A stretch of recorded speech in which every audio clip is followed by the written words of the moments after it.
اسی طرح پھر اس کو میت کو دفن کیا جاتا ہے، اور پھر جناب دفن کرنے کے بعد ٹہنیاں لگائی جاتی ہیں،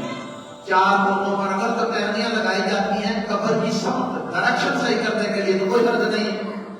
لیکن بعض لوگ یہ سمجھتے ہیں کہ پتہ نہیں، اچھا اکثر لوگوں کو تو ایسا پتہ کیوں نہیں ہوتا کیوں لگاتا ہے؟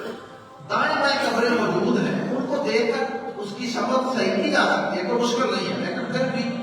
اگر ایک دنیاوی ضرورت کے لیے لگاتے ہیں کوئی حرج نہیں، لیکن اگر اس کو کوئی شرعی مسئلہ سمجھ کے لگاتے ہیں پھر دوسرے۔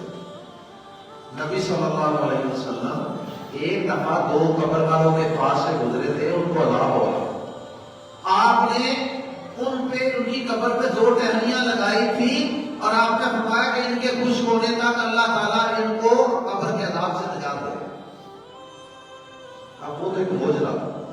نبی صلی اللہ علیہ وسلم کو اللہ پاک نے بتایا تھا کہ یہ جو دو قبر والے ان کو عذاب ہو رہا ہے، اور پھر اللہ پاک نے ہی بطور معجزہ اور ٹہنیوں کے لگانے کی وجہ سے، اصل میں تو پیچھے نبی صلی اللہ علیہ وسلم کہ آپ نے وہ لگائی، یہ نہیں ہے کہ ہم اگر کسی قبر کے سرانے پر ہم پکا کا درخت ہی لگا دیں، ٹہنی کیا لگانی ہے، ٹہنی تو خشک ہو جاتی ہے، پکا کا درخت ہی لگا دیں پھر تو ساری زندگی سے عذاب نہیں ہوتا۔ بھائی وہ ایک بوجھ رہا